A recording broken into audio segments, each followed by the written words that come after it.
सतगुरु चरण सप्रेम प्रणाम। शुभ हरण मंगल करण धनीष देव चंद्र जी नाम। श्री प्राणनाथ निज मूल पति श्री महराज सुनाम।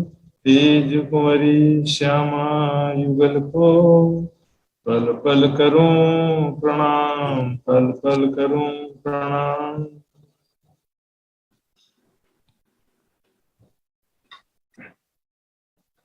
सिफत न होवे रेत की, न होवे वन सिफत। जो कछु कहूँ सो उरे रहे, मेरी जुबाना पहुँचत, मेरी जुबाना पहुँचत। घाट नारंगी का चार हार फल की बनी,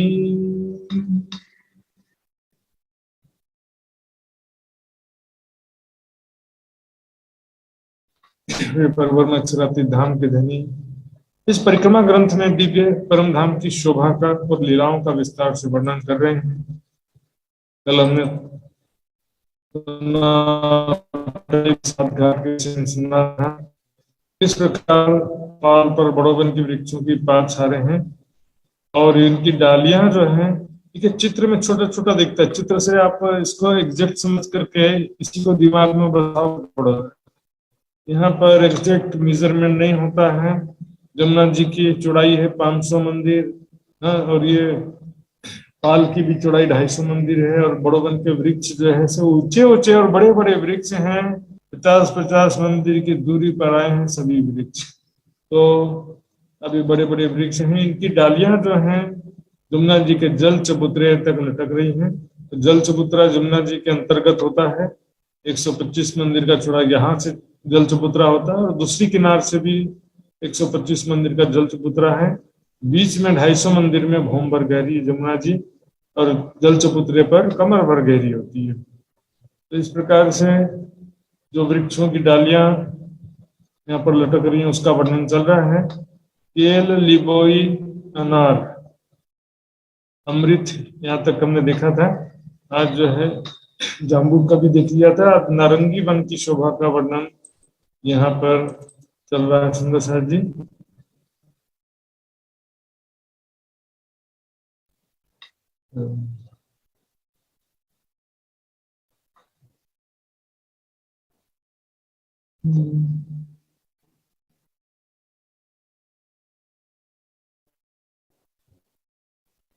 मेरे ख्याल से जाम्बूवन का भी बाकी है ऐसा लगता है। सुंदर साहब जी,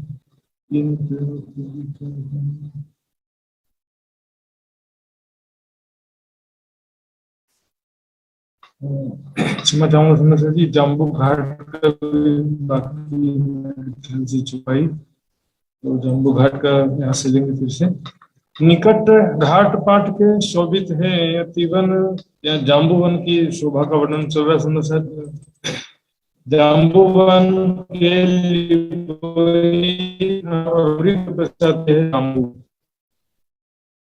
जाम्बू जाति के शब्द हिंदी में इसको जामुन बोल सकते हैं। जामुन, जाम्बू मतलब जामुन। तो 7 वनों में से लिखेंगे यहाँ पर केल, लिबोई, अनार, अमृत और जाम्बू। जाम्बू के समय पाल पर जाम्बू का घाट है। ये देखो, यहाँ पर जाम्बूवन की सामने जाम्बू का घाट है।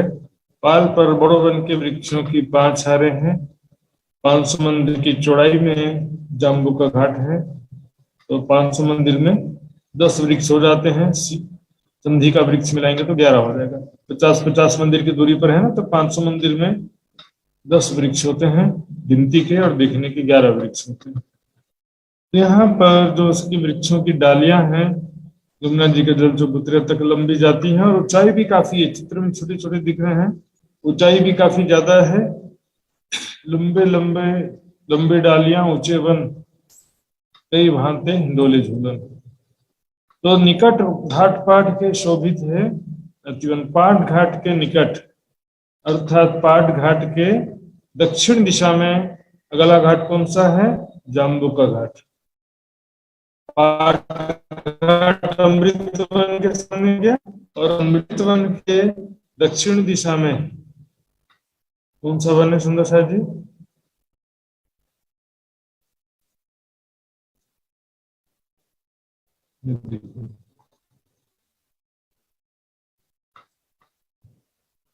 अमृत वन के ये दक्षिण दिशा में जाम्बू वन है, फिर नारंगी वन है, फिर बट है। घाट भी इसी प्रकार यहाँ पर पाल पर होता है। अमृत वन के सामने पाट घाट है, तो जाम्बू वन के सामने जाम्बू का घाट है। इसलिए करें पाट घाट के नजदीक यानी उसके लगते हुए पाट घाट जहाँ समाप्त होता है पाट घाट, अमृत वन के सामने घाट कहलाता है। तो पाट घाट से लगते हुए दक्षिण दिशा में कौन सा घाट? जाम्बू का घाट। अमृतवन के दक्षिण में जाम्बूवन और पाट घाट के दक्षिण में जाम्बू का घाट। तो इन मुख को भी क्यों कहूं छत्रियां जाम्बूवन। जाम्बू के वृक्षों की, जामुन के वृक्षों की जो डालियां, फल फूल पत्तों की जो छत बनी है, उसकी शोभा वर्णन करें। डालियां, फल फूल पत्ते एक समान ऊंचाई तक तना जाता है। सभी वृक्षों का तना 44 हाथ तक समान एक साथ सीधे जाता है पहले, फिर 44 हाथ की डालियां मेहराबें निकलती हैं, और उसके पश्चात 12 हाथ की मेहराब बनती है। मैंने बताया था कल किस प्रकार से वृक्ष होते हैं वहां पे।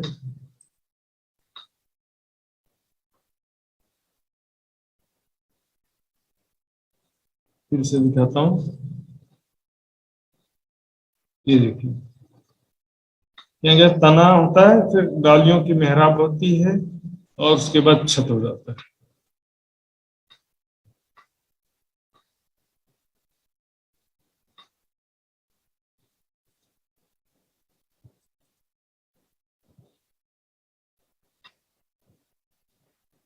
तो छत्रियां जाम्बूवन, जाम्बू के वृक्षों की जो डालियां हैं, डालियों से में जो फल फूल पत्तों से छत बन गई है, उसको कहते हैं छत्रियां। छत्रियां जो नीचे से देखो ऊपर की तरफ, तो ऐसा लगेगा जैसे कि सुंदर रंग बिरंगा रत्न जड़ित तेजोमयी चंद्रमा तना हुआ है। और ऊपर से देखेंगे तो नीचे की तरफ क्या लगेगा? रंग बिरंगा रत्न जड़ित दुलीचा बिछा हुआ है। तो बिल्कुल बराबर रहते हैं, लेकिन फिर भी वृक्षों के छत में और महलों के छत में थोड़ा अंतर तो रहेगा ना।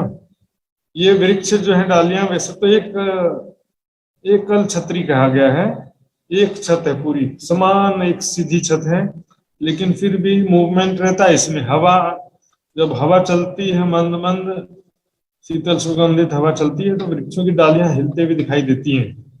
तो ये एकदम दिखने में और मूवमेंट में, एक्टिविटी में, क्रिया में कैसे है वो अंतर होता है। इसलिए हमेशा ध्यान देंगे, देखने में कैसा है, छूने में कैसा है, और क्रिया में, एक्टिविटी में, मूवमेंट में कैसा है, वो सब चीज को अलग अलग समझना होता है। गहरी छाया अति निकट निपट, जैसे घनी छाया हो रही है पूरे जो है 7 घाटों में, इसी प्रकार है। छत बन गई तो नीचे हटाएंगे तो यहाँ पर ऐसी घनी छाया रहेगी, और नीचे के भवन में भी इसी प्रकार पूरे 5 भवन, छठी चांदनी है ना, तो पूरे 5 भवनों में घनी छाया रहती है। और नीचे के भवन में तो क्या है, रेती बिछी हुई है सबसे पहले ग्राउंड फ्लोर में, वो रेती जो बिछी हुई इसकी तेजोमयी किरणें। और दूसरी भवन से क्या होगा, नीचे भी वृक्षों की डालियों की जो छत है नीचे फर्श के रूप में, तो वो भी तो रंग बिरंगे रत्न जड़ित दुलीचे के समान जगमगा रही है। तो डालियां ऊपर की छत भी चंद्रमा के समान जगमगा रहा है। इस प्रकार की शोभा होती है। देखत नहीं आसमान, आकाश दिखाई नहीं देता सुंदर सब्जी, क्योंकि छत है ना, तो आकाश कैसे दिखाई देगा फिर। लेकिन इच्छा करेंगे तो दिखाई भी दे सकता है, लेकिन नॉर्मली सामान्य रूप से कहने का मतलब है ये घना छत है, डालियों की घनी छत है। कोई भी ऐसा स्पेस नहीं है कि मतलब थोड़ा कुछ ऐसा जगह में पत्ते नहीं है या डालियां नहीं है तो बीच में गैप बन गया है, उधर से आकाश दिखाई दे रहा है, ऐसा नहीं। बिल्कुल घना छत है, गहरा न कहूं छेदर, कहीं ज्यादा घना भी नहीं है और कहीं खाली जगह भी नहीं है कि कोई पत्ता ना हो तो छेदा बन गया हो, ऐसा भी नहीं। जमुना धाम के बीच में एवं शोभा अमान, जमुना जी और धाम मैंने रंग महल। सुंदर सा जी ध्यान दें। वाणी में 2500 जगह रंग महल को धाम शब्द भी प्रयोग किया गया और रंग महल को अर्श शब्द भी प्रयोग किया गया। धाम क्यों कहा गया रंग महल को? मैंने बताया था, धाम तालाब कुंज वन सोए। धाम इसलिए कहा जाता है क्योंकि रंग महल राजकुमारी सखियों का रेसिडेंस है और बाकी 24 पक्ष जो वो घूमने के स्थान है, लीला विहार के स्थान है। रंगमहल से जाते हैं सुखपाल में बैठ के, सुखपाल से बैठ के वापस रंगमहल, तो इसलिए धाम शब्द प्रयोग होता रंगमहल की। तो रंगमहल और जमुना जी के बीच में कौन सा वन है? यहाँ पर बात चल रही है जाम्बूवन की। जाम्बूवन के विषय में मैंने बताया था, रंगमहल के ठीक सामने 3 वन है, देखिए, जाम्बूवन, अमृतवन और अनारवन। इसलिए क्या करें, रंगमहल और इधर पे जमुना जी है, पूर्व दिशा में जमुना जी और पश्चिम दिशा में रंगमहल, तो बीच में जाम्बू का वन है और जाम्बू के घाट भी है। इसलिए चौपाई में क्या कहा जा रहा है कि धाम और जमुना के बीच में, जमुना जी और धाम के बीच में एवं शोभामा, सातों घाट। यहाँ पर जो बात चल रहा है, रंगमहल और जमुना जी के बीच में जो 7 घाट है उनकी बात चल रही है। हालांकि अक्षरधाम के तरफ भी इसी प्रकार 7 घाट हैं, लेकिन यहाँ पर बात चल रही है जमुना जी के पश्चिम दिशा में रंगमहल की तरफ जो 7 घाट है, जाम्बू का घाट, उसकी बात चल रही है।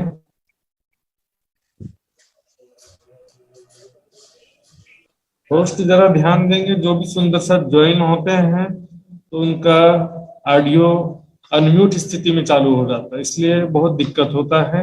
सेटिंग जो है कुछ दिनों से ही खराब हुआ, इससे पहले ठीक था। जो भी ज्वाइन करता है नया तो उनका ऑडियो म्यूट स्थिति में चालू होना चाहिए, जबकि अनम्यूट स्थिति में चालू हो रहा है, इसलिए बार बार मुझे चर्चा में डिस्टर्ब होता है।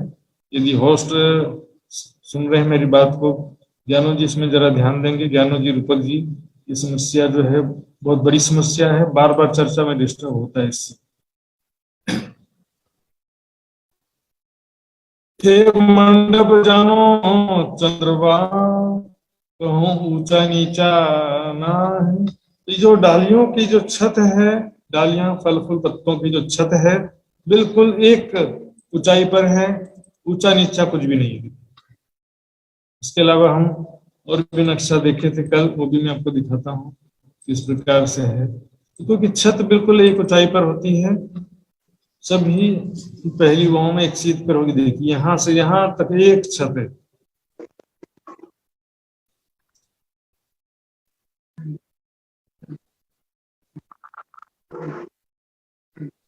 यहां से यहाँ तक पूरी एक छत है, दिख रहे हैं। और ये केल पुल की भी जो 5 भौमें हैं, केल पुल की भी 5 भौमें बिल्कुल इसी के भौम के बराबर है। तो यहाँ पर बड़ोवन के 5 भौमों से किसी भी भौम से दौड़ते हुए केल पुल के भौम में सीधे आ सकते हैं, कोई सीढ़ी चढ़ना उतरना नहीं पड़ता। सुंदर से कोई भी सीढ़ी चढ़ने उतरने की जरूरत नहीं पड़ती, बल्कि यहाँ से भी जो पीछे 2 भौम तीसरी चांदनी वाले वन हैं और रंग महल के जो 2 भौमों से इनकी डालियां मिली हुई हैं, तो यहाँ पर सीधे यहाँ से वहां आना जाना कर सकते हैं। यहाँ पर बस रंग महल की तरफ 22 हाथ ऊपर सीढ़ियों जैसी डालियां चढ़ती हैं और पहली भौम के हीरो को सीधा करके मिलती हैं, दूसरी भौम से वो भी बराबर हो जाती हैं। इस प्रकार से चौपाई में कहा जा रहा है। चौपाई जब हम पढ़ते हैं सुनते हैं तो सुंदर सा चीज चौपाई पढ़ते सुनते समय वो शोभा हमारे हृदय दृष्टि में आ जाना चाहिए। ये मंडप जानो चंद्रमा, कहूँ ऊंचा नीचा नहीं। चंद्रमा किसे कहते हैं? तो छत में सुंदरता बढ़ाने के लिए एक प्रकार का सुंदर कपड़ा ताना जाता है, बांधा जाता है। हम देखते हैं कहीं पार्टी फंक्शन वगैरह प्रोग्राम होता है, वहां पर बहुत सुंदर सा रंग बिरंगा जगमगाता हुआ कपड़ा छत में बांध देते हैं, और जिससे क्या होता है कि सुंदरता बढ़ जाती है। तो रंग बिरंगा रत्न जड़ित चंद्रमा की जैसी शोभा हो गई। यहाँ पे चंद्रमा ताना हुआ नहीं है, वृक्ष डाली फल फूल पत्ते, एक पत्ते में अनेक रंगों की चित्रकारी है। ऐसा लगता है पत्ते में भी अनेकों रत्न जड़े हैं, फलों में, फूलों में, डालियों में, सभी जगह रत्न जड़े हुए ऐसा लगता है। सोने जवाहरात के वन कहूं तो ये भी झूठी बस्त। तो ये जो डालियों की फल फूल पत्तों की छत है बिल्कुल सीधी है, ऊंचा नीचा।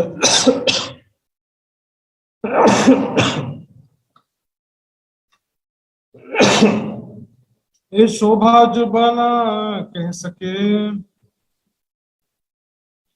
होश रहत दिल माहे, शोभा जुबाना कह सके। सुंदरता का, शोभा का वर्णन जीभ से नहीं किया जा सकता। इतनी ज्यादा सुंदर है संसार में, उतना सुंदर कोई वस्तु हो तब तो उसका वर्णन धारण देकर के परम धाम का वर्णन किया जा सके। यहाँ तो बस स्थिति कैसी है, सूर्य को दीपक दिखाने जैसी स्थिति है। सूर्य कैसा है उदाहरण कैसे देंगे? सूर्य कैसा है? दीपक जैसा, दीपक से करोड़ों गुना ज्यादा प्रकाशित है और गर्मी से युक्त है। तो दीपक से सूर्य का उदाहरण दिया जा रहा है यहाँ पर। लेकिन समझदार और जो परम धाम के आत्माएं हैं वो दीपक से भी सूर्य को समझ लेंगे। यहाँ के छोटे छोटे उदाहरण से भी परम धाम की शोभा को समझ सकते हैं इस वाणी के द्वारा। होश रहते दिल में, दिल की इच्छा दिल में रह जाती है कि जो परम धाम की शोभा का जो वर्णन करना चाहते थे लेकिन वो वर्णन हो नहीं पाता है।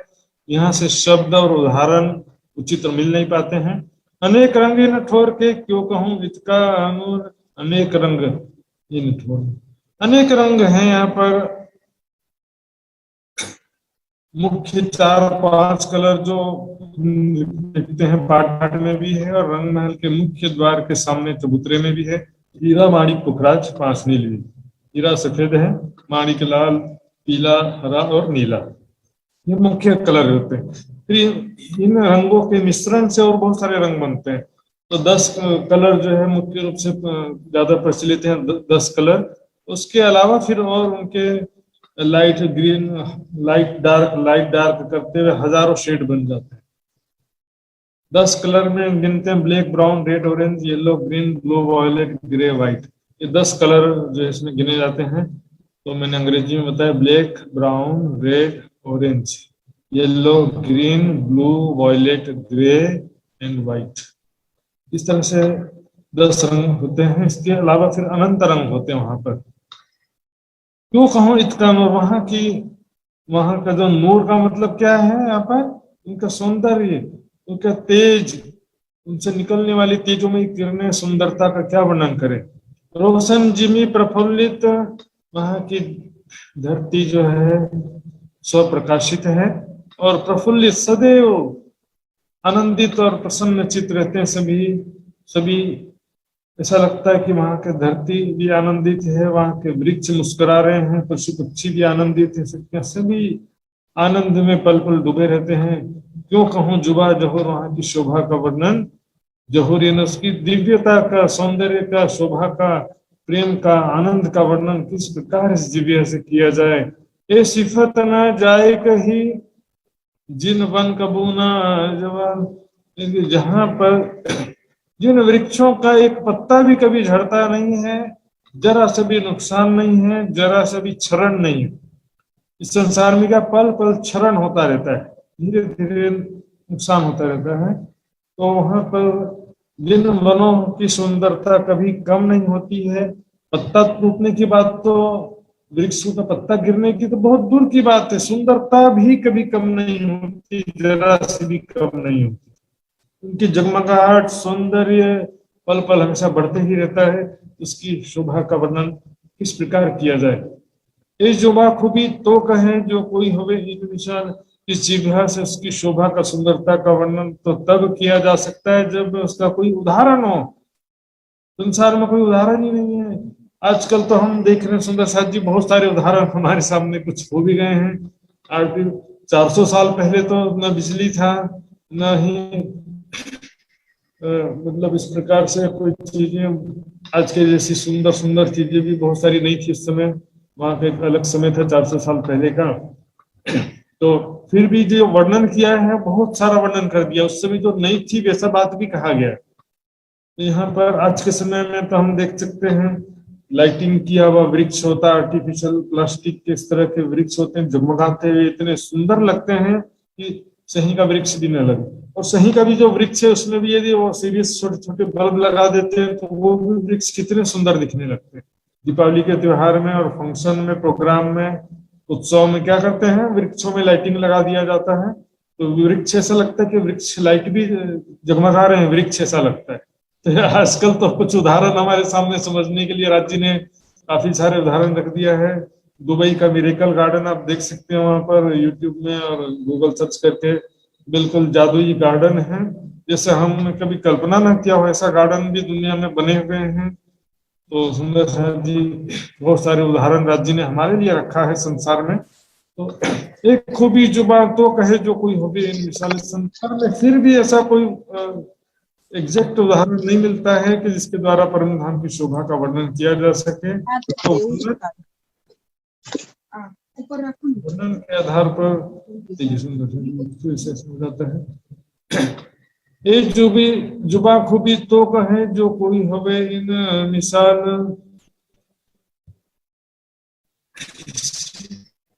सिफत न होवे रेत की, न होवे वन सिफत न। धरती पर जो रेती बिछी हुई है उसकी सौंदर्य की, जगमगाहट की, शोभा का वर्णन भी नहीं हो पाता, तो वनों की सिफत, वृक्षों की सुंदरता और शोभा का वर्णन कैसे किया जाए। धरती पर जो रेत बिछी है तो रेती नहीं, ऐसा लगता है हीरे मोती बिछे हुए, सुंदर आकृति लिए हुए, 2 कोने वाले, 3 कोने वाले, 4 कोने वाले, गोल चौरस सभी प्रकार के आकृति के रेती बिछी। यहाँ पर हम देखते हैं हीरे के, कांच के भी जो टुकड़े होते हैं संसार में, और उसको प्रिज्म जैसी आकृति होती, तो क्या होता है कि वो उनमें जब लाइट रोशनी बाहर से पड़ती है तो कितना जगमगाते हैं। और हीरे में तो क्या विशेषता है, उसमें इंटरनल सोर्स होता है लाइट का। कांच में बाहर से लाइट आएगा तभी चमकेगा, लेकिन हीरे को अंधेरे में रखेंगे तो भी चमकेगा। इस प्रकार से हीरे का उदाहरण इसलिए ज्यादातर दिया गया वाणी में, क्योंकि वहां की रेती जो है स्वप्रकाशित है, और उनमें फिर जिस रंगों की किरणें आके टकराती हैं वो रेती के कण उसी रंग के दिखाई देते हैं। सुंदर साथ जी, ऐसे रेती की शोभा देखेंगे तो आगे कैसे आगे जा ही नहीं पाएंगे सुंदर साथ जी। वहां के एक एक कण का भी सौंदर्य ऐसा है, वृक्षों की फिर क्या बात करें। न होवे वन सिफत, तना ऐसा लग रहा है जैसे कि सोने के अंदर अनेकों रत्न जड़े हुए हैं, अनेक चित्रकारी बनी है। एक एक डालियां में, फल फूल पत्तों में, एक एक पत्ते में, एक एक फल में ऐसे सुंदर चित्रकारी तो है, लेकिन उससे जो रंग बिरंगे सुंदर किरणें निकल रही हैं, ऐसा सुंदर लाइटिंग अरेंजमेंट दुनिया में कहाँ से कर सकेंगे। फिर भी आजकल हम देखते हैं प्रोग्राम्स में, शादी में, और रंग मूविंग लाइट वाली लाइटें होती है, रंग बिरंगी किरणें से गोल गोल घूमते रहती हैं लाइटिंग। तो परम धाम का कुछ उदाहरण यहाँ से हम समझ सकते हैं। तो ऐसी शोभा सुंदर साथ जी देखें तो मन से, ये दिल से भ्रम निकल जाएगा कि चर्चनी कर्मकांड है, चर्चनी की आवश्यकता नहीं है, ये तो बस गिनती गिनते रहो। कर्मकांड गिनती की बात नहीं सुंदर साथ जी। मेजरमेंट के बिना एग्जैक्टली उसका हम रेशियो, शोभा को नहीं समझ सकते, लेकिन इसका उद्देश्य गिनती तक रुकने का नहीं है। आप कुछ सुंदर साथ गिनती में ही रुक जाते हैं, लेकिन इसका मुख्य उद्देश्य है परम धाम की लीलाओं का ध्यान करना। शोभा के बिना लीलाओं का ध्यान कैसे करेंगे। कुंजवन की शोभा नहीं मालूम, तीजी मोह की परसाल की शोभा नहीं मालूम, पाट घाट की देहुरी की शोभा नहीं मालूम, तो फिर महाराज जी के साथ लीलाओं का ध्यान कैसे करेंगे। और जब तक लीलाओं का ध्यान नहीं होगा तो उसके बिना हृदय में प्रेम उत्पन्न नहीं हो सकता। मात्र दर्शन से प्रेम हो जाएगा तो फिर जीव सृष्टि को भी प्रेम हो जाएगा। समझ, देखने वाली दृष्टि परात्म के भाव से देखना, रानी वाली दृष्टि से। और उसमें भी मैंने बताया कि वो जो संस्कार होता है, भूतकाल की जो बीते हुए पलों की यादें होती हैं कि राजा, जो मेरा पति मुझसे कितना प्यार करता है, वो पति को जब देखते हैं तो हमारी दृष्टि में वो प्रेम, हमारे चित्त के संस्कारों के कारण हमारी दृष्टि प्रेम भरी दृष्टि हो जाती है। सिर्फ देखने से कैसे काम होगा? प्रेम भरी दृष्टि से, निस्बत समझते हुए, देख तो निस्बत अपनी, मेरी रूह तो आंखें, वो वहां की जो लीलाओं के उद्देश्य, लीलाओं के कारण से ही शोभा का वर्णन किया जा रहा है, ताकि हम लीलाओं का चिंतन ध्यान कर सकें। और सुंदर साथ जी, ये शोभा भी इतनी कोई कम नहीं है, ऐसी शोभा है धरती की, रेती की, वृक्षों की शोभा। इसको देखें, यदि देखें तो आगे कैसे बढ़ सकते हैं? आगे बढ़े, दो गली को पार किया, वनों को पार कर दिया, बोले जल्दी से पार कर दो। क्यों जल्दी है भाई? कोई जल्दी नहीं है सुंदर साथ जी। और जो अच्छा लगता है, देखिए पूरा परिक्रमा ग्रंथ चितवनी है। मैं या कोई विद्वान आपको बोल करके चितवनी कराता है, लेकिन इस वाणी में, परिक्रमा की वाणी में स्वयं राज्य चितवनी करवा रहे हैं। ये चुपाई में जो बोला जा रहा है उसका ध्यान करते जाइए साथ साथ में, तो आपका चितवनी होते जाएगा। जो कछु कहूं सो उरे रहे, मेरी जुबाना पहुंचत। करें जो भी मैं परम धाम के वर्णन के लिए, शोभा का वर्णन में शब्द कहती हूँ, वो शब्द जो है, जो कहना चाहती हूँ, वो मेरे दिल में रह जाता है। कहना तो बहुत कुछ चाहती हूँ, उसकी शोभा का वर्णन मैं कैसे करूं, इतना ज्यादा सुंदर है, लेकिन मेरी जिह्वा, मेरे शब्द वहां तक पूरी तरह से नहीं पहुंच पाते हैं। फिर भी सुंदर सा जितना वर्णन किया है, ये एक शब्द के कारण कई करे तपसन। ये एक शब्द परम धाम का, परब्रह्म के स्वरूप का एक शब्द भी जो वर्णन आज तक कोई नहीं कर सका। किन एक बूंद ना पाई है रसना भी वचन, किन कहे होते है रोशनी, और रूह सुन पावे सुख। इन वर्णन से ही सुंदर साथ के आत्म जागृति का लक्ष्य संभव हो पाया है सुंदर साथ जी। इसलिए कहा गया, मेरे मीठे बोले साथ जी, हुआ तुम्हारा गा। इसलिए चितवनी में जो है, कोई मूल मिलावे का ही करना है हर बार, ऐसा भी जरूरी नहीं। मूल मिलावे का भी जरूरी है, लेकिन मात्र मूल मिलावे का जरूरी है ऐसा नहीं। पूरे 25 पक्ष का जरूरी है। यह परिक्रमा ग्रंथ ब्रह्म सृष्टि के लिए ही आई है, कोई जीव सृष्टि के लिए नहीं आया ये ब्रह्म परिक्रमा ग्रंथ। ये पूरे परिक्रमा ग्रंथ में, सागर श्रृंगार में भी 25 पक्ष का पूरा वर्णन है, लीलाओं का पूरा वर्णन है। श्रृंगार ग्रंथ में भी 8वें 9वें पक्ष में। इसलिए इस गलत फहमी में न रहें कि बस राज्य का करेंगे तो भी चल जाएगा, या बस मूल मिलावे का करेंगे तो चल जाएगा। चल जाएगा तो भी रूखा सूखा रोटी खाने से भी चल जाएगा। जीव सृष्टि के लिए चल जाएगा, ब्रह्म सृष्टि के लिए नहीं चलेगा। तो माशुक से जना आइया, देखिया सुनिया ना कही बात, अच्छा सुख ना लियो निर्फल गई जो। ये सुंदर साथ जी, अच्छा सुख ना लियो इन राज्य के साथ प्रेम में लीलाएं नहीं किया, देखिया सुनिया ना कही बात, प्रेम भरी बातें, प्रेम में लीलाएं नहीं किया, तो फिर जीव सृष्टि और ब्रह्म सृष्टि में क्या अंतर रहा?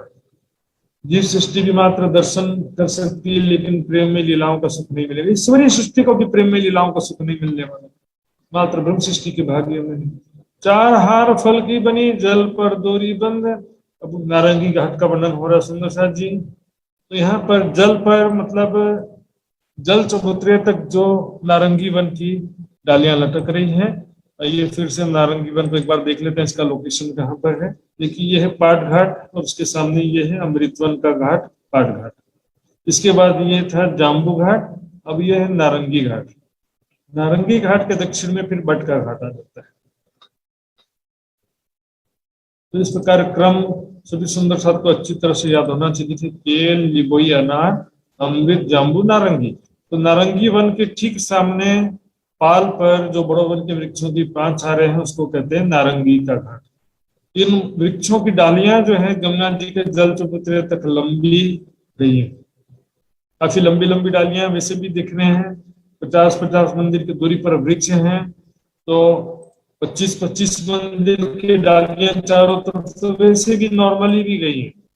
ये जो 5 वृक्ष है ना, ये 500 मंदिर की जगह में 5 वृक्ष आए, सॉरी 250 मंदिर की जगह में 5 वृक्ष आए हैं। 250 मंदिर की जगह में 250 मंदिर की चौड़ी पाल है, तो 50-50 मंदिर की दूरी पर जो वृक्ष आए हैं, तो चारों तरफ से 25-25 मंदिर की तो डालियां हैं। 25 मंदिर कम होता सुंदर खाली, और फिर इसकी डालियां जल चबूतरे तक लटक रही हैं। तो डालियां जो है जल चबूतरे तक गई हैं, उसकी शोभा का वर्णन यहाँ चल रहा है। जल पर दोरी बंद ने पंक्तिबद्ध रूप से, लाइन से फलों की चार हारें। नारंगी किसे कहते हैं? संतरा। कबीर जी ने इस विषय में कहा, एक्चुअल में दुनिया में नारंगी कहते हैं संतरा को, लेकिन कबीर जी कहते हैं रंगी को नारंगी कहें, पाया को कहें खोया, और चलती को गाड़ी कहें, देख कबीरा रोया। ये तो रंगी है, रंग वाला है, ऑरेंज कलर बोलते हैं, इसलिए उसको इंग्लिश में नारंगी, संतरा को क्या कहते हैं? ऑरेंज। उसका कलर ऑरेंज होता है, इसलिए उसको ऑरेंज भी फ्रूट का नाम है। तो फल जो है उसकी चार हारे हैं, अर्थात चार पंक्तियां, चार लाइन में दोरी बंद लाइन से वृक्षों की चार, फलों की चार हारे हैं। कहाँ पर? यमुना जी के जल के ऊपर, जल चबूतरे के ठीक ऊपर में डालियां जो लटक रही हैं, उस पे फल भी लटक रहे हैं। तो फल जो लटक रहे हैं चार हारे हैं, सिस्टमेटिक है सुंदर साथ जी। दुनिया के ऐसा नहीं कहीं फल लटक गया, कहीं आड़ी तिरछी डालियां हैं, कहीं आड़ी तिरछी कहीं भी फल लटक रहे हैं। सुंदर आकृति लिए हुए डालियां हैं और सुंदर आकृति लिए हुए फल है सुंदर साथ जी। तो उसमें फल कैसे देखे? चार हारे फल की बनी, जल पर दोरी बंद, तले सात सात की कांगरी, मैं नकस कैसन। तो सात सात फलों की कांगरी बनी। कांगरी किसे कहते हैं मैंने बताया था सुंदर साथ जी? कांगरी किसे कहते हैं? जो ऊपर नीचे होता है डिजाइन, ऐसे ऊपर नीचे। रंग महल की छत में भी है, दूसरी कई जगह में इस तरह का कांगरी का होता है। तो मैं आपको फिर से एक बार कांगरी दिखा देता हूँ सुंदर साथ जी, ताकि आपको कोई संशय मन में न बना रहे। बड़ी रंग में कांगरी का जो वर्णन है वो दिखते हैं, स्पष्ट रूप से बताया गया है। ये देखिए इसको कांगरी कहते हैं। ये जो ये ऊपर नीचे होता है ना, इसको कांगरी कहते हैं। तो यहाँ पर फलों की कांगरी बनी है। तो फल कैसे कांगरी बनी है? सात, एक कांगरी में सात फल है। चार संतरे, फिर उसके आगे तीन संतरे, फिर उसके आगे दो संतरे, और फिर एक संतरा। इससे क्या हो गया कि ये ऐसा ऊपर नीचे वाला चित्र हो गया। फिर से आगे क्या होगा? फिर चार तीन दो एक होगा, फिर आगे फिर चार तीन दो एक। इस तरह से संतरों की कांगरी बन गई, फलों की कांगरी बन गई। इस तरह से कई प्रकार की आकृति, कई संबंध ने कई प्रकार की नक्काशकारी आकृति बनी हुई। खुश रंग फल नारंग के, पीलक लिए रंगलाल। नारंगी संतरा के जो फल हैं बहुत ही सुंदर रंग होते हैं, उसमें पीलक लिए रंग लाल, पीले में लालिमा लिए हुए होता है। एकदम लाल भी नहीं है, एकदम पीला भी नहीं है, इसलिए कंचन जैसा रंग भी कहते हैं उसको, दीपक रंग भी कहते हैं। पीले रंग, जैसे सोना पीले रंग का होता है ना, तो सोने को जब 16.5 बार गर्म करते हैं तो उसमें लालिमा आ जाता है, तो पीले में लालिमा, उसको कंचन रंग भी कहते हैं। तो ये बिल्कुल वैसा ही रंग हो जाता है संतरे का रंग, पीलक लिए रंग लाल। झाई उठे माहे जल, उसका जो प्रतिबिंब जल पर, जमुना जी के जल पर प्रतिबिंब पड़ता है, सभी के डालियों के, फल फूल पत्तों सभी के प्रतिबिंब पड़ते हैं। डालियां फल फूल पत्ते सभी रंग बिरंगे हैं, और रंग बिरंगे रत्नों से जड़े हुए, जगमगाते हुए, ऐसा दिखने में ऐसा लगता है। छूने में रत्न नहीं जड़े हुए, छुएंगे तो रत्न को छू रहे हैं ऐसा अनुभव नहीं होगा। छूने में तो कोमल फल को ही छू रहे हैं ऐसा अनुभव होता है। स्पर्श का जो अनुभव वैसे ही होता है। दिखने में रत्न जैसे जगमगा रहे हैं, लेकिन छूने में फल जैसे ही होते हैं, और खाने में फल जैसा ही टेस्ट होता है। तो छूने में, खाने में और देखने में सभी का क्वालिटी अलग अलग वर्णन किया जाता है, अलग अलग उदाहरण दिया जाता है। झाई उठे माहे जल, ए शोभित इन विशाल, जल पर सुंदर प्रतिबिंब झलक रहे हैं। नारंग वन की छत्रियां जाए लगी बट घाट, इस प्रकार नारंगी घाट पर जो वृक्ष आए हैं और उसकी डालियां जो हैं, बाजू में कौन सा घाट है? बट घाट। देखेंगे सुंदर साथ जी,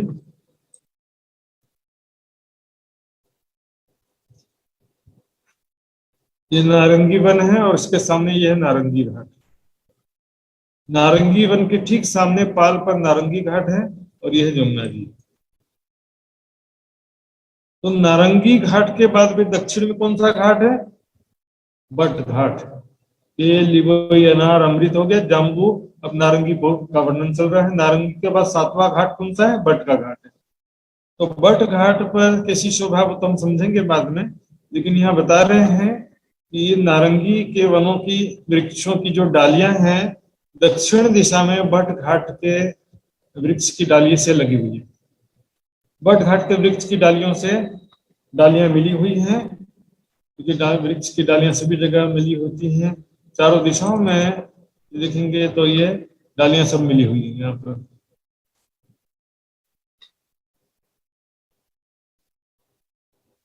नारंगी वन की छत छतरियां डाय लगी बट घाट में जो बट का वृक्ष है उसकी डालियों से जाकर के इसकी डालियां मिली हुई, इसलिए नारंगी वन के सभी भौमों से बट घाट के सभी भौम में जा सकते हैं।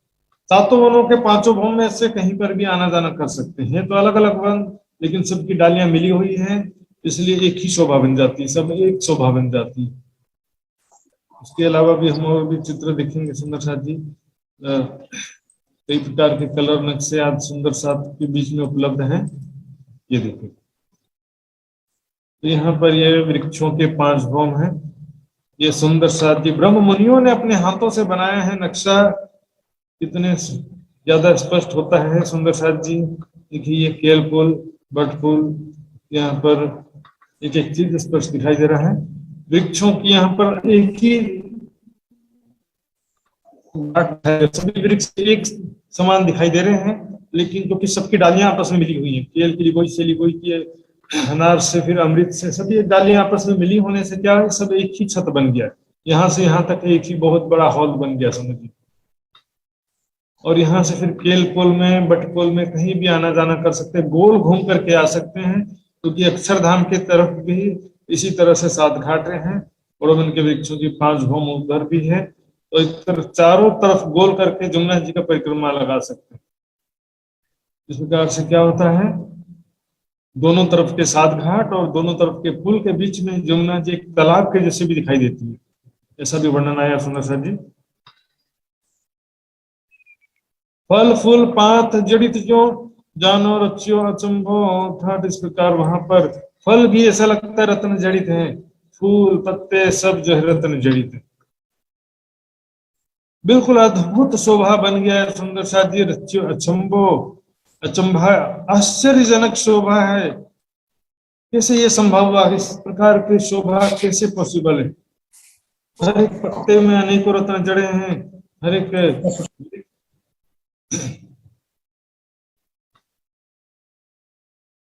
फल में, फूल में, सभी जगह जो है सुंदर साथ जी ऐसा लगता है कि रत्न जड़े हुए। सुंदर चित्रकारी, बारीक बारीक फूलों में बारीक चित्रकारी, पत्तों में बारीक चित्रकारी है। ऐसे बारीक जो है बारीक चित्रकारी और इतने छोटे छोटे बारीक रत्न जड़े हुए हैं। इतना सब कैसे पॉसिबल है सुंदर साथ जी? आश्चर्यजनक शोभा है बिल्कुल। एक पत्ते की शोभा भी देखेंगे तो वो सुंदर सा जी वहां से हमारी दृष्टि हट नहीं सकती है।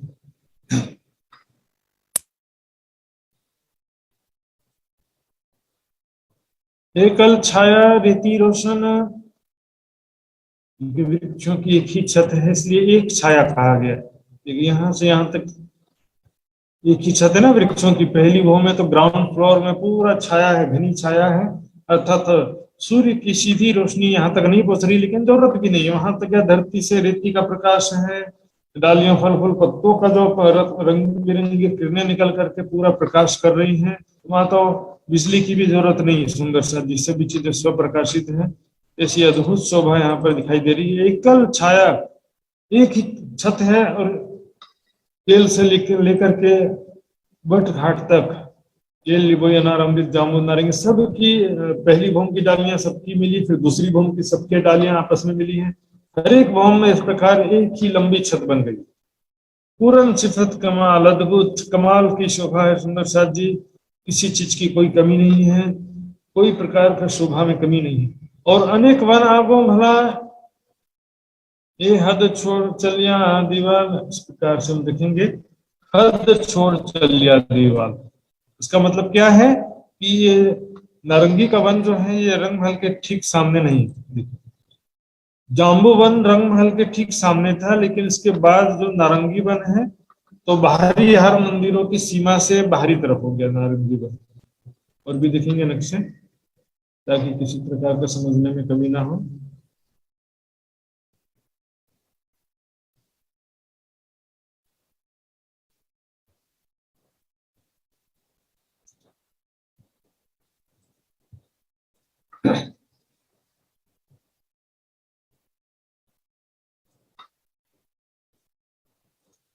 देखिए सुंदर सर जी, तो अनार अमृत और जाम्बू ठीक रंग महल के सामने है। इधर केल और लिबोई के जो दो वन हैं रंग महल के सीमा के बाहरी तरफ उत्तर दिशा में है, और जाम नारंगी और बट के वन जो है दक्षिण दिशा में रंग महल की सीमा के बाहरी तरफ हो जाते हैं। सुंदर सर जी, इस प्रकार हद छोड़ चलिया दिवाले ने रंग महल के बाहरी हर मंदिरों की सीमा के बाहरी बाहर निकल गया। पूर्व दिशा में जो रंग महल के 1500 मंदिर हैं, बाहरी हर मंदिर 1500 हैं, उसके फिर दक्षिण दिशा में चल गए हैं वन। इस प्रकार से फिर इसके आगे जब जाएंगे पश्चिम दिशा में, नारंगी वन के पश्चिम दिशा में, तो नजदीकी परिक्रमा का नक्शा हम देखते हैं सुंदर सा जी, किस प्रकार की शोभा है वहां पर।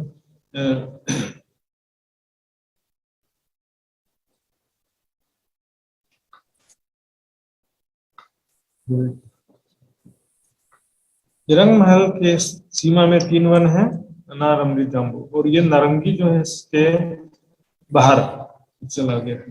अब नारंगी वन के आगे मतलब ये बट पीपल की चौकी और यहाँ पर बड़ो वन और आगे अनेक प्रकार के वन हैं।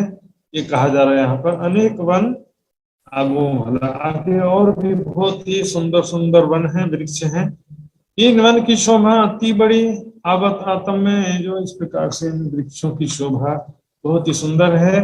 आत्मा में शोभा यदि बस जाए तो वहां से हमारी दृष्टि, आत्मिक दृष्टि हट ही नहीं सकती। सुंदर सर जी, इसे सुंदर जगमगाते हुए रत्न जड़ित वृक्ष हैं। इन नैन श्रवण के बल थे, मुख से न से इन आंखों से माया की जो भौतिक दृष्टि है, इससे हम इस संसार का उदाहरण देख करके या कानों से जो चीज हमने सुना है आज तक, उसके द्वारा भी हम उदाहरण दे करके परम धाम की शोभा का वर्णन नहीं कर सकते। जो भी आंखों से देखा है, कानों से सुना है, उसके द्वारा ही तो हम उदाहरण दे करके कोई भी चीज का वर्णन करते हैं सुंदर साथ जी। लेकिन परम धाम का वर्णन माया के उदाहरणों से और माया के शब्दों से पूरी तरह से संभव ही नहीं है सुंदर साथ जी। इन वन शोभा अपार है, कछु आत्म उपजत सुख, इन वन की शोभा अपरंपार है। नारंगी वन की या सातों वनों की सातों घाटों की अद्भुत शोभा है, बेशुमार शोभा है, सुंदरता है, चेतनता है, और सभी प्रेम के स्वरूप है। जब सखियां यहाँ पर वनों में आती हैं तो फिर ऐसा प्रतीत होता है कि मानो वृक्ष भी चेतन वृक्ष सखियों को बुला रहे हैं, और सखियों हमारे साथ में खेलो। इस तरह से वृक्ष भी ऐसा लगता है कि बुला रहे हो। वहां पर वृक्षों में कैसे धन धनी के साथ में बैठ के झूला झूल रहे हैं, ध्यान में स्वयं को किशोर सखी स्वरूप में, परात्म स्वरूप में देखते हुए लीलाओं का अनुभव करिए सुंदर साथ जी। राज्य का स्वरूप तो देखना ही है, लीलाओं में तो पल पल देखना होता है। फेर स्वरूप जो नहीं रखी है, पुनः पुनः स्वरूप तो देखना ही होता है, लेकिन लीलाओं में राज्य की और भी सुख प्राप्त होते हैं। राज्य के कोमल अंगों का स्पर्श, राज्य के प्रेम भरी बातें, राज्य के प्रेम भरी दृष्टि, तो वहां पर कैसे हम राज्य के साथ में खेल रहे हैं, झूला झूल रहे हैं। इस जो लीलाओं का वर्णन किया है उसका सुंदर साथी ध्यान के द्वारा सुख लेना है। जो कुछ सुख न लियो इन अंग को ताय निर्फल गई जो रात। सुंदर साथी लीलाओं का सुख मात्र ब्रह्म सृष्टि भाग लेना है। तो कभी दिल में हक लिया कछु किया न प्रेम मजकूर, तो क्यों कहिए ताले मोमिन जाको लिखा बिलंदिनो। यदि राज्य की शोभा दिल में बसाया लेकिन प्रेम भरी बातें ही नहीं किया, प्रेम में लीलाएं नहीं किया, तो उसको ब्रह्म सृष्टि का सौभाग्य कैसे कहा जाए। क्यों कहिए ताले मोमिन जाको लिखा बिलंदिनो। इनको हिस्सो लाखों कहो न जाए, या उसका जो आत्मा में ध्यान चितवनी के द्वारा जो सुख प्राप्त होता है उसका लाख करोड़वा हिस्सा भी इस जीभ से वर्णन नहीं किया जा सकता। लेकिन सुंदर साथ जी उस वर्णन के द्वारा हम वर्णन का आधार लेकर के धारणा करते हुए जब चित्तवनी करते हैं तो वो सुख हमको प्राप्त होता है। सुंदर साथ जी अब आते हैं घाट बट का। जो बट बनियो जमुना पर अनेक तिनकी डार। अब बट घाट में क्या है सुंदर साथ जी, बड़वन के वृक्षों की 5 हारें यहाँ पर नहीं है। देखेंगे बट घाट की शोभा कैसी है और उसको समझने का प्रयास करेंगे। ये देखिए बाकी सभी घाट में क्या आते हैं, वृक्षों की 5 हारें थी, 5 हारें या 5 वृक्षों की 10 हारें कह सकते हैं। लेकिन बट घाट में एक ही वृक्ष है, क्योंकि बट का वृक्ष हम हमेशा जनरली देखते हैं कि बहुत बड़े बड़े होते हैं बट के वृक्ष। यहाँ पर पूरे पाल और तो है ही है, साथ में वन की रोशनी से तो बना ये समस्या मैं बता रहा हूँ, बस जी कृपया ध्यान दे इस समस्या की तरफ में। जो भी नया सुंदर साथ ज्वाइन होता है उसका ऐसा पहले नहीं होता था, अनम्यूट स्थिति में उसका ज्वाइन हो जाता है। ये प्रॉब्लम सेटिंग में जाकर के जरा चेक करें।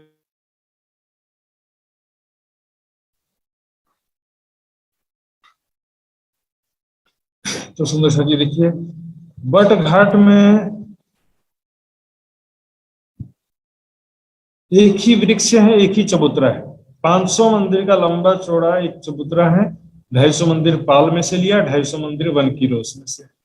एक चबूतरा है 500 मंदिर का लंबा चौड़ा और उस पर एक ही वृक्ष है बट का, और इसकी डालियां चारों तरफ पूरे चबूतरे तक छाया कर रही है।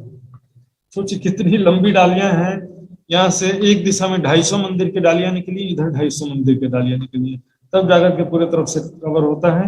और इसमें क्या होता है, बड़वाइयां बोलते हैं, ऊपर से नीचे जड़ के जैसे डालियां निकल कर, डालियां भी नहीं बोलते हैं उसको, बड़वाइयां बोलते हैं। जड़ के जैसे पतली पतली डालियां नीचे की तरफ आती हैं, ऊपर से नीचे की तरफ आती हैं, तो उसको कहा गया बड़वाई के थंब। बड़वाई जैसे सुंदर आकृति लिए हुए होते हैं परम धाम में, कोई भी अचानक से ऐसा हो गया ऐसा नहीं होता है। ये देखिए समझ, ये जो डालियां निकली हैं वहां से ये बड़वाई जैसे निकले हुए, देखिए ये बड़वाई, इसको बड़वाइयां के रूपी थंब कहते हैं। 1 2 3, तो यहाँ पर चौथा भी है, यहाँ पर इसी तरह 1 2 3 4, 4 बड़वाई इस तरफ निकली है, 4 बड़वाई इस तरफ निकली है। ये बड़वाई की रूपी मेहराबें बन गई हैं, बड़वाइयों, अच्छा 2 बड़वाइयों के बीच में डालियों की मेहराबें बन गई हैं, जिस पर हिंडोले लटक रहे हैं। इस प्रकार से हिंडोले किस प्रकार है यहाँ देखेंगे, 8 1 2 3 7, 8 हिंडोलों की 9 हारें और फिर 8 हिंडोलों की 9 हारें। 144 हिंडोले एक भव में होते हैं, 5 भव में कितने होते हैं जोड़ देना, कैलकुलेट कर लीजिएगा, इसमें जरूरत नहीं है। समझने की बात क्या है कि यहाँ पर प्रत्येक 4 बड़वाई के बीच में 4 हिंडोलों की ताली पड़ती है, 1 बड़वाई 2 3 4, इस प्रकार से ये है तना बीच का है, ये तना है बीच में, ये जो तना है थड़ है वो यहाँ पर क्या है, ये है थड़, और चारों तरफ ये बड़वाई निकले हुए हैं। इसी कलर नक्शे में इस प्रकार दिखाया गया था, ये देखिए ये है बड़वाइयां नीचे निकली है।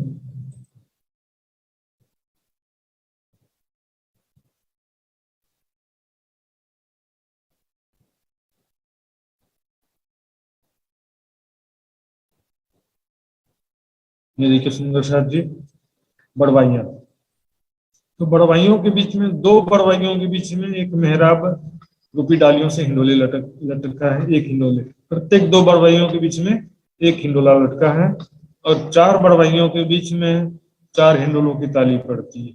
चारों तरफ ये हिंडोले इस प्रकार से हैं। सुंदर साथ जी अच्छी तरह से चर्चनी शिविर में समझाता है आपने।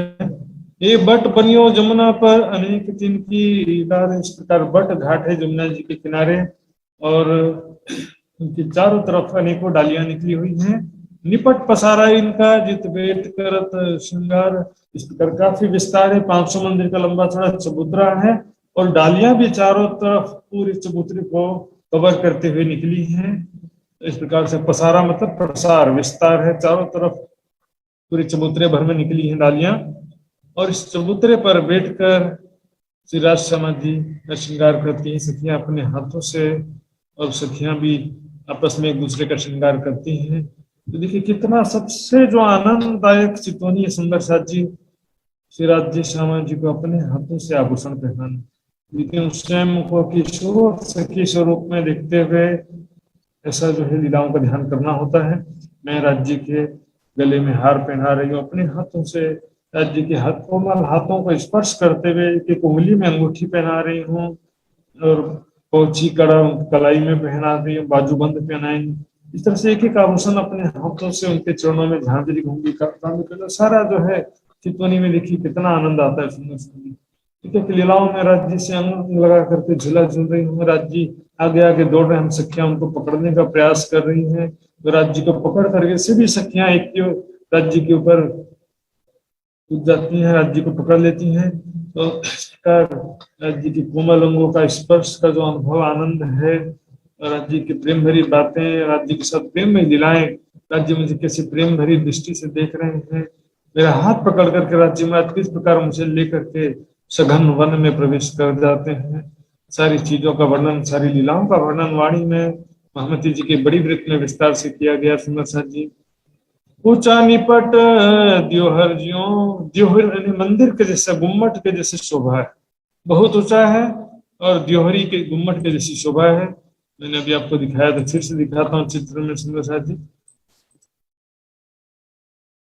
ये देखो देहरी जैसी शोभा हो जाती है ऊपर से, देहरी में मंदिर जैसी शोभा हो जाती है सुंदर साथ जी। द्योहर ऊंचा निपट द्योहर जो आठ घाट की देहरी जैसे कहते हैं ना, तो क्यों देहरी क्यों कहते हैं, ऊपर गुम्मट होने के कारण से ही उसको देहरी कहा जाता है। इसकी इसमें कोई गुम्मट तो नहीं है, लेकिन इसके वृक्ष जो है इस तरह के डिजाइन है कि ऊपर देहरी जैसी शोभा हो जाती है। ऊंचा निपट, निपट में बहुत ऊंचे वृक्ष हैं, तले हाथों डालियां लगत, और जमुना जी के जल चबूतरे तक इसकी डालियां गई हैं, तो वहां पर डालियां नीचे हाथों से स्पर्श करते हुए डालियां लटक रही हैं। और यहाँ पर बड़वाई से तात्पर्य सुंदर से, डालियों में जो बड़वाइयां लटक रही हैं तो नीचे हाथों से स्पर्श कर सकते हैं, उसको नीचे तक आती हैं, जड़ के जैसी जो ऊपर से नीचे की तरफ बड़वाइयां आती हैं। डारो डारी अति विस्तरी सुमार इस प्रकार पहली भौम बन गई डालियों से, फिर और तना निकलता, फिर डालियां निकलती, दूसरी भौम बन गई, इस तरह से 5 भौम छठी चांदनी इसकी शोभा है।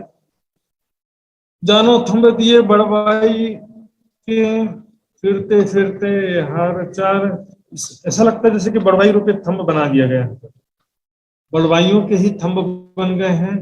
चित्र में देखेंगे सुंदर सा जी, ये देखिए ये जो है ना सुंदर आकृति ली हुए बड़वाइयां, ऐसे आड़े तिरछे नहीं है, सीधी सीधी बड़वाइयां निकली हैं।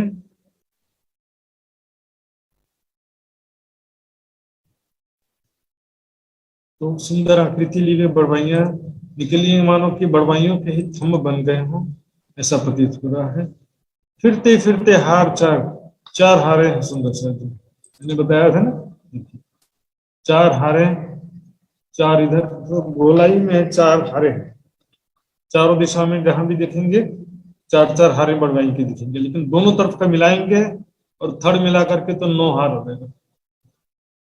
थड़ एक हो गया और 8 बड़वाई हो गए, तो 8 बड़वाई और थड़ मिला करके 9 थंबे के बीच में 8 मेहराब जैसी शोभा हो जाती है।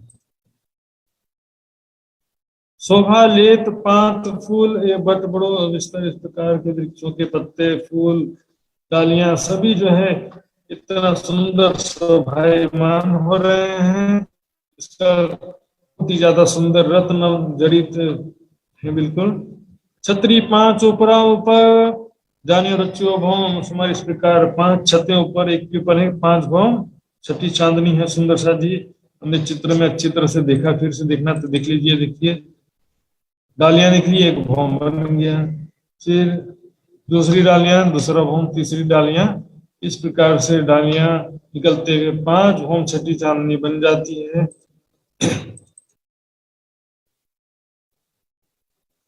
एक भौम रेती तले ऊपर भौम बटचा, तो पहली भौम जो ग्राउंड फ्लोर है वहां पर क्या होता है, नीचे रेती बिछी हुई है। यहाँ पर देखिए सुंदर सा ये चबूतरा चित्र में बनाया गया है, पाल चबूतरे जैसा दिख रहा है, लेकिन वर्णन के अनुसार यहाँ पर रेती बिछी हुई, पाल पर भी और यहाँ पर बट घाट पर भी नीचे वृक्षों के नीचे रेती बिछी हुई है। इसलिए मैं कहता हूँ नक्शा जो है, कोई भी चित्र हो, नक्शा हो, वो प्रमाणित पूरी तरह से नहीं होता है, प्रमाणित होता है वर्णन। उसमें भी सबसे ज्यादा प्रमाणित परिक्रमा ग्रंथ है, उसके बाद महामती जी की बड़ी वृत्त, फिर युगलदास जी की बड़ी वृत्त और फिर जवाहर दास जी की बड़ी वृत्त का नंबर आता है सुंदर साथ जी, क्योंकि आविष्टित वाणी के आधार पर इनको प्राथमिकता दिया जाता है। एक पड़त झरोखे जल पर और तरफ सबवन, तो बट घाट के 4 दिशा है। तो इधर जमुना जी, एक दिशा में जमुना जी है, एक दिशा में नारंगी का वन है, एक तरफ यहाँ पर देखेंगे तो बट का पुल, थोड़ा सा आगे आगे बट का पुल है, और यहाँ पर नीचे की तरफ देखेंगे तो बट घाट में कुंज निकुंज वनों के बीच में से बड़ो वन के वृक्षों की 5 छारे जाती हैं, उसी को ही बटवन कहा जाता है। बटवन में अन्य वनों के जैसे नहीं होते बगीचे, वहां पर क्या होता है, ऐसे ही बड़ो वन के वृक्षों की 5 छारे जाती हैं कुंज निकुंज के बीच में से होते हुए, उसको ही बटवन कहा जाता है। तो हम फिर से देख लेते हैं, कोई बात नहीं। ये देखिए, ये जो बट वन दिख रहे हैं ना, बट वन में क्या वृक्षों की 5 छारें नीचे पश्चिम दिशा में गई है, तो ये भी कुंज निकुंज के बीच में से होते हुए जाती हैं। यहाँ पर चारों दिशाओं का वर्णन किया जा रहा है। एक पड़त झरोखे जल, एक तरफ जमुना जी के जल चबूतरे पर बट घाट के वृक्षों की डालियां लटक रही हैं, दूसरे तरफ सब वन, तो दूसरे तरफ और तरफ सब वन, बाकी तीनों दिशाओं में वन है, चाहे पश्चिम दिशा में देखेंगे, चाहे उत्तर दिशा में, चाहे दक्षिण दिशा में, सभी तरफ वृक्ष आए हुए हैं। ऊपर भौम धाम देखिए, दसों दिशा नौ, और उसके ऊपर मतलब उसके आगे, उसके भी पश्चिम दिशा में हम देखेंगे रंग महल की शोभा है। यहाँ पर इसके ऊपर की भौम से छठी चांदनी से जब पश्चिम दिशा में देखते हैं तो रंग महल की शोभा दिखाई देती है। इस प्रकार चारों दिशाओं में रंग बिरंगे महल या वृक्ष जो भी शोभा है वहां की दिखाई देती है। ये तो बहुत ठोर खेलन के कई जिनसे तले ऊपर, इस प्रकार यहाँ पर अब लीलाओं का वर्णन किया जा रहा है सुंदर साथ जी। यहाँ पर खेलने के बहुत सारे जगह है, नीचे के भौम में रेती में पकड़न पकड़ाई कर सकते हैं, झूला झूल सकते हैं, डालियां पकड़ के ऊपर के भौम में आकर के वहां पर वृक्षों की डालियों में सखियां दौड़ते हुए खेलती हैं। कई दिन से तले ऊपर नीचे कई प्रकार के खेलने की जगह, ऊपर की भूमि में कई प्रकार के खेलने की जगह है। उनकी डालियां जो जल चबूतरे के ऊपर लटक रही हैं, वहां जाकर के सखियां यमुना जी का सुंदर दृश्य देखती हैं। और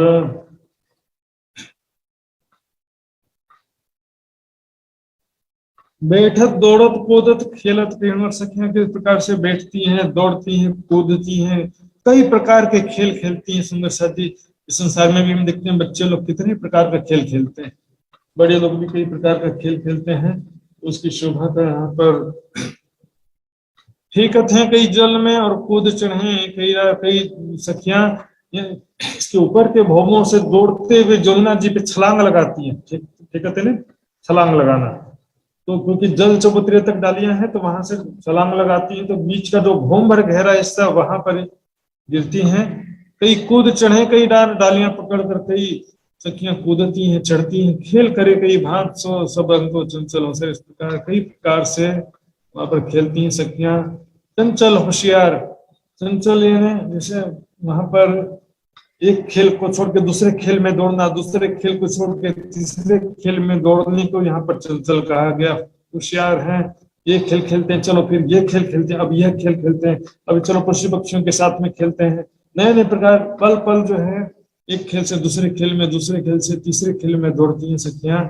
सुंदर साथ जी, ये समय हो चुका है मेरा, इसलिए यहाँ पर अब विराम देते हैं। थोड़ी छुपाइयाँ और उसको के साथ में हम आगे बढ़ेंगे। बोलो श्री प्राणनाथ प्यारे की जय। सुंदर सा जी चौपाई दोहराते हैं। फेंकत हैं कई जल में और कूद चढ़े कई डार, खेल करें कई भांत सो, कई बात सो, सब अंगो चंचल होशियार, चंचल होशियार, सब अंगो चंचल होशियार, चंचल होशियारा, धाम के धनी की जय सर्व सुंदर साथ की